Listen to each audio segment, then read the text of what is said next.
ഹിസ്ബുള്ളയുടെ ഒരു സീനിയർ കമാൻഡറിനെ ഇന്നലെ രാത്രി ചെയ്ത ഒരു എയർ സ്ട്രൈക്കിൽ ഇസ്രായേൽ കൊന്നു.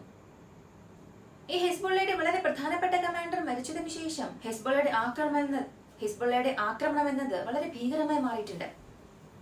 ഈ കമാൻഡർ മരിച്ച വിവരം വന്നതിനു ശേഷം അത് ഒഫീഷ്യലായി ഹിസ്ബുള്ള റെക്കഗ്നൈസ് ചെയ്തതിനു ശേഷം അടുത്ത 3 മണിക്കൂറിനുള്ളിൽ 100 റോക്കറ്റ് ആക്രമണം ഈ വടക്കൻ ഇസ്രായേൽ ഭാഗത്ത് നടക്കാൻ തുടങ്ങി.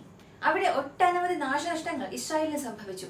100 റോക്കറ്റ് 3 മണിക്കൂറിൽ ഫയർ ചെയ്യുക എന്നുള്ളത് സാധാരണ കാര്യമേ അല്ല. ഈ ആക്രമണം എന്നത് ഹിസ്ബുള്ളയുടെ ശക്തിയെയും ഇസ്രായേലിനോടുള്ള അവരുടെ ആക്രമണ സ്വഭാവം എത്രത്തോളം ഉണ്ടെന്നതും കാണിക്കുന്നു. ഇത് ഞാൻ പറയാൻ കാരണം, ഇതുവരെയും ഇസ്രായേലിൽ ഹിസ്ബുള്ള നടത്തിയ ആക്രമണങ്ങളെല്ലാം ബോർഡറിൽ നിന്നും 4-5 കിലോമീറ്റർ ദൂരത്തിനുള്ളിൽ നിൽക്കും. വലിയ രീതിയിലുള്ള നാശനഷ്ടങ്ങൾ അതിനുള്ളിൽ തന്നെ ഉണ്ടാകും. ഒരുപാട് ആക്രമണം ഈ റേഞ്ചിനുള്ളിൽ നടക്കും. എന്നാൽ ഈ ആഴ്ച 100 റോക്കറ്റിൽ പല റോക്കറ്റുകളും 13 കിലോമീറ്റർ കഴിഞ്ഞ് ഇസ്രായേലിന്റെ ബോർഡറിനുള്ളിൽ വളരെ അകത്തേക്ക് തന്നെ ചെന്ന് വീണു. ഈ 13 കിലോമീറ്ററിനുള്ളിൽ റോക്കറ്റ് വീണു എന്നുണ്ടെങ്കിൽ തീർച്ചയായും അവിടെ നിന്നും ഒഴിപ്പിക്കൽ പ്രക്രിയ തുടരേണ്ടി വരും.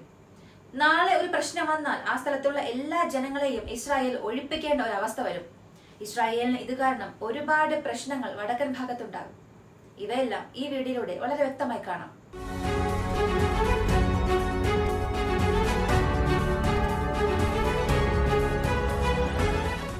ഗാസ, ലബനൻ, ഇസ്രായേൽ ഈ 3 സ്ഥലങ്ങൾക്കും നടുവിൽ നടക്കുന്ന യുദ്ധം എന്നത് ഇപ്പോൾ വളരെ തീവ്രമായി മാറിയിട്ടുണ്ട്.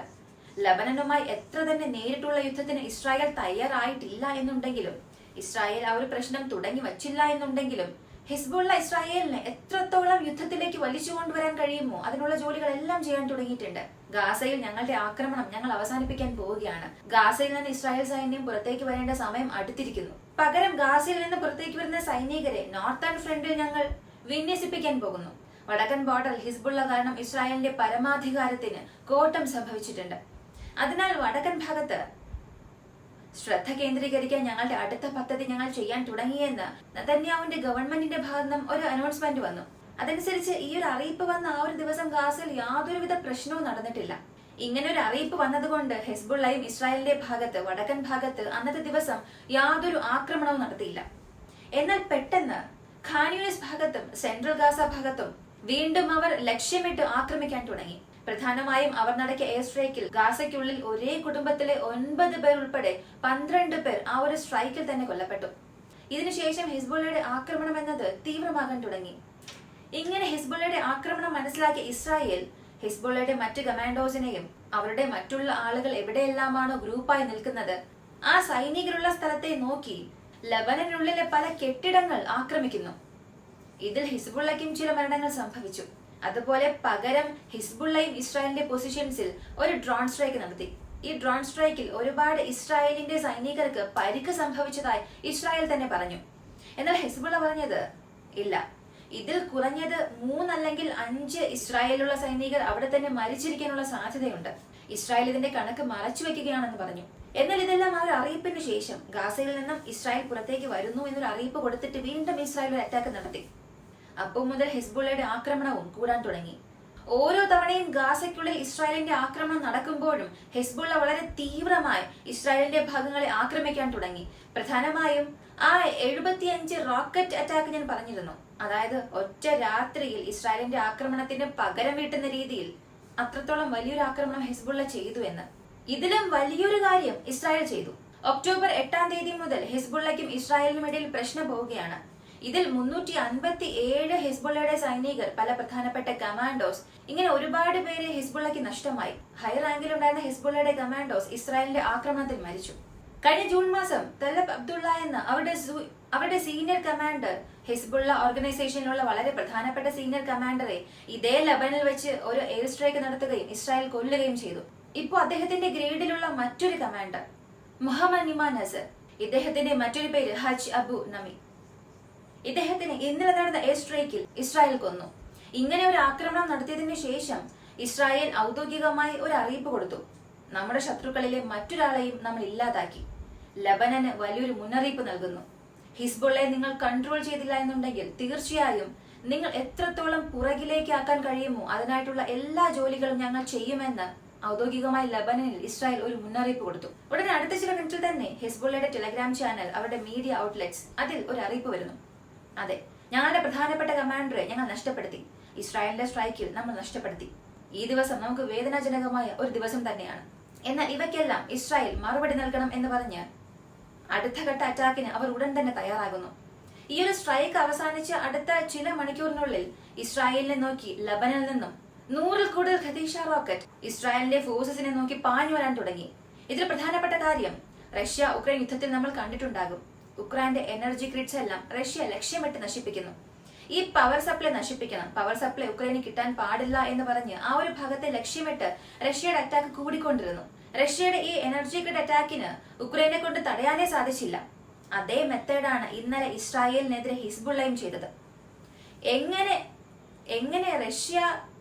എങ്ങനെയാണോ റഷ്യ ലക്ഷ്യമിട്ട് ഉക്രൈന്റെ പവർ ഗ്രിഡ്സ് എല്ലാം നശിപ്പിച്ചത്, അതുപോലെ നോർത്തേൺ സൈഡിൽ നോർത്തേൺ ഇസ്രായേൽ ഉണ്ടായിരുന്ന 35% ഇലക്ട്രിസിറ്റി പ്രൊവൈഡ് ചെയ്യുന്ന ആ ഒരു പവർ ഗ്രിഡ്സിനെ ഇന്നലെ ഹിസ്ബുള്ള നടത്തിയ ഈ ഒറ്റ ആക്രമണത്തിൽ മുഴുവനായും നശിപ്പിച്ചു. ഈ 35% എന്നത് ഇപ്പോൾ കൺഫേമായി വന്ന ന്യൂസ് മാത്രമാണ്. ഇതൊരു പക്ഷെ കൂടുതലുമാകാം. കാരണം 100 റോക്കറ്റിന്റെ ഇമ്പാക്ട് എന്നത് ഇപ്പോഴും ശരിയായി കണക്കെടുത്തിട്ടില്ല. എത്ര നഷ്ടങ്ങൾ ഇസ്രായേലിന് ഉണ്ടായി എന്ന് പോലും മുഴുവനായും അറിയില്ല. ബാറ്റിൽ ഫീൽഡിൽ നിന്നും ഓപ്പൺ സോഴ്സ് ഇന്റലിജൻസ് വഴി ലഭിക്കുന്ന വിവരങ്ങൾ മാത്രമാണ് ഇവയൊക്കെ. ഇത് നിങ്ങൾ കേൾക്കുമ്പോൾ ഒരു ചെറിയ കാര്യം, വളരെ സാധാരണമായ ഒരു കാര്യമായി തോന്നാം. എന്നാൽ ഈ 3 മണിക്കൂറിനുള്ളിൽ 100 റോക്കറ്റ് ഫയർ ചെയ്യുക എന്നുള്ളത് സാധാരണ കാര്യമേ അല്ല. ഒരു പക്ഷെ ആ ഒരു സ്ഥലത്ത് അയൺ ഡോം ഉണ്ടായിരുന്നാലും വീണ്ടും ഒരുപാട് സിസ്റ്റം ഓഫ് അയൺ ഡോംസ് അവിടെ കൊണ്ടുവന്ന് നിർത്തിയാൽ പോലും അതിനെ സാച്ചുറേറ്റ് ചെയ്യേണ്ട രീതിയിലുള്ള ഒരു ആക്രമണമായി അത് മാറി. കൂടിപ്പോയാൽ ഒരു 4-5 യൂണിറ്റ്സ് അയൺ ഡോം അവിടെ നിർത്തിയാലും ഈ ഖദീഷ റോക്കറ്റ് എന്നത് അയൺ ഡോം ഇന്റർസെപ്റ്റർ മിസൈലിനെക്കാട്ടിലും വളരെ ചീപ്പായ റോക്കറ്റ് ആണ്.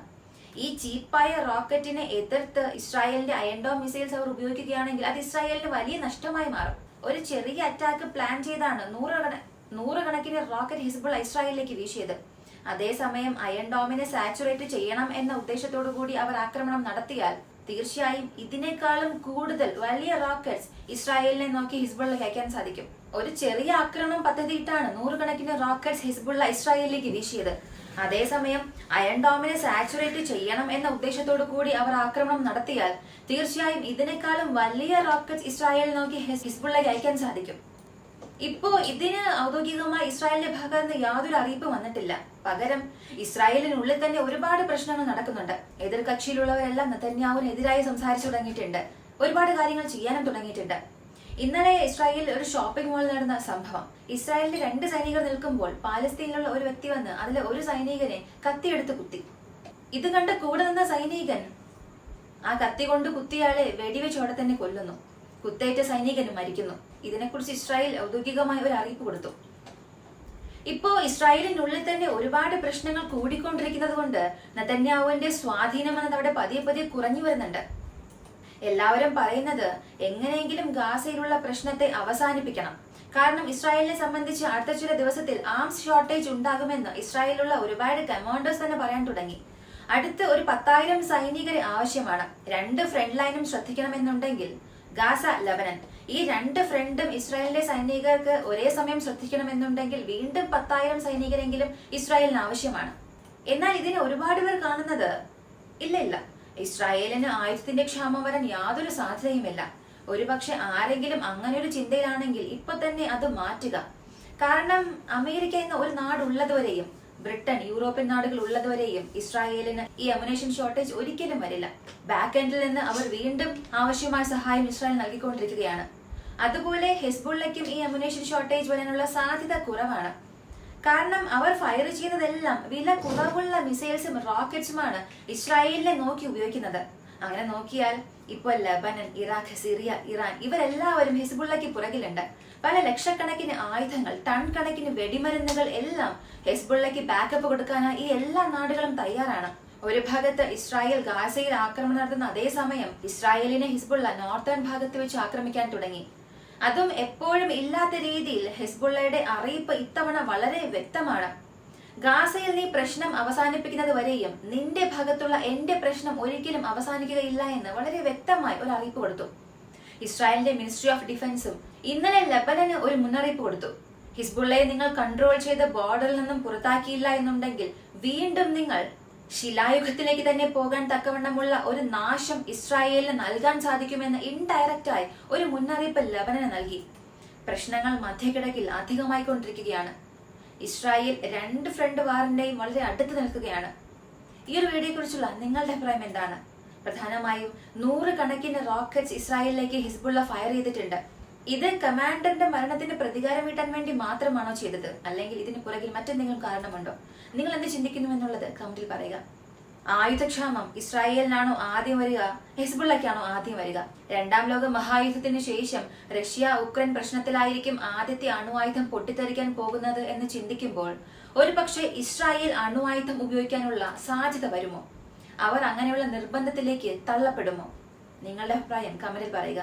വീഡിയോ ഇഷ്ടമായ ലൈക്ക് ചെയ്യുക, ഷെയർ ചെയ്യുക. നമ്മുടെ ചാനൽ ആദ്യമായി കാണുന്നവരാണെങ്കിൽ മറക്കാതെ സബ്സ്ക്രൈബ് ചെയ്ത് സപ്പോർട്ട് ചെയ്യുക. മറ്റൊരു വീഡിയോയുമായി വീണ്ടും കാണാം.